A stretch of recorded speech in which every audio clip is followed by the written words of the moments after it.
Bratin, it's a pleasure to welcome you. Thank you for being here. Thank you. Thank you for having me. You have had a tremendous journey, both in technology and, of course, as a leader. Where I wanted to start is from your perspective, especially people in your space, look at technology differently than many other people.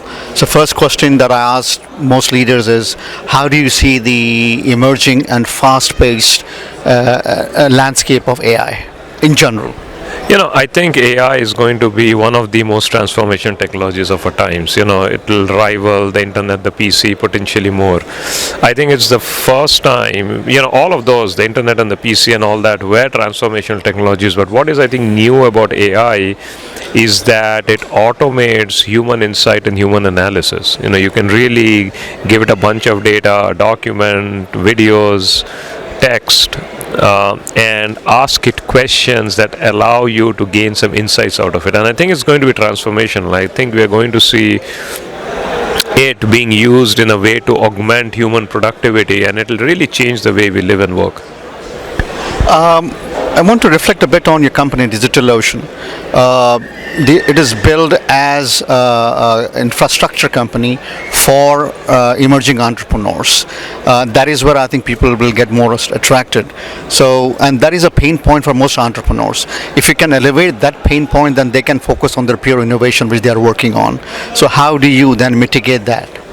So, DigitalOcean, we have 640,000 paying customers in 190 countries. So, we are a truly global company. We have full service cloud provider. You have IaaS, the infrastructure, the PaaS, the platform as a service, SaaS layers, and so on. Now we have a full AI stack we are building up.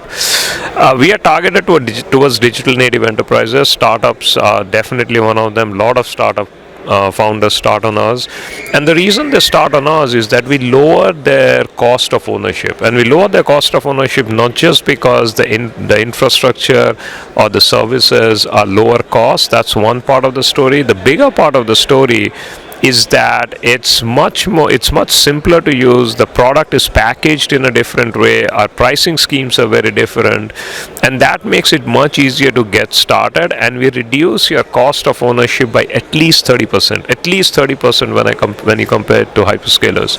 And so if you're a startup founder, that lower cost makes a big difference. Switching gears to leadership, two ways. One is leadership at the company level, where you have hundreds of thousands of employees in some cases, to keep them motivated, to keep them engaged with the emerging technologies. It takes more than paying the salary.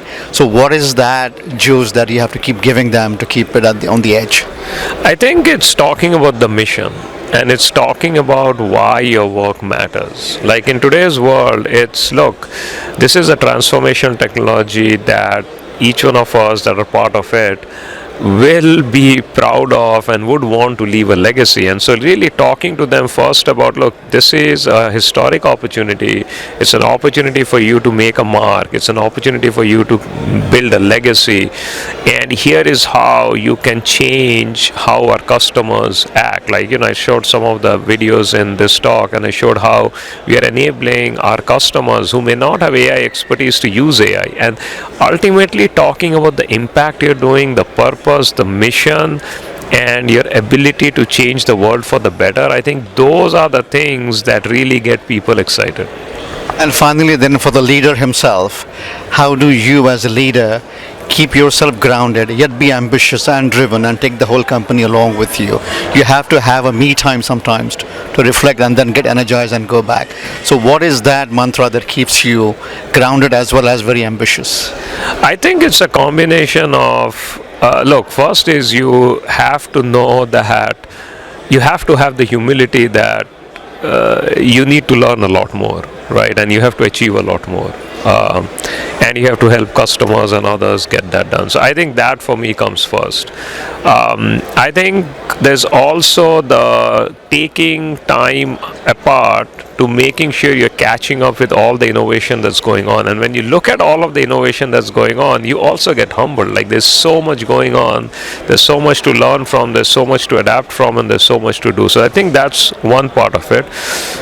And then the second part of staying grounded is, I think, this is a competitive world, and if you're not constantly at the forefront and if you're not constantly giving the best products and services to your customers, you are going to get disrupted, right? So, and I've seen these disruptions, I read about these disruptions, so that knowledge or that realization that you could get disrupted at any time, I think also is a very humbling experience that grounds you.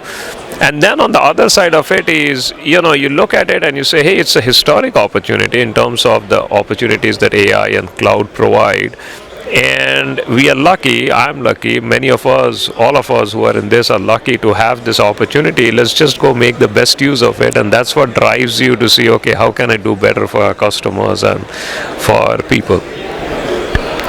Very well said. Thank you on that note. Really appreciate you again coming and sharing your time with us. Thank you very much for having me. It was a real pleasure.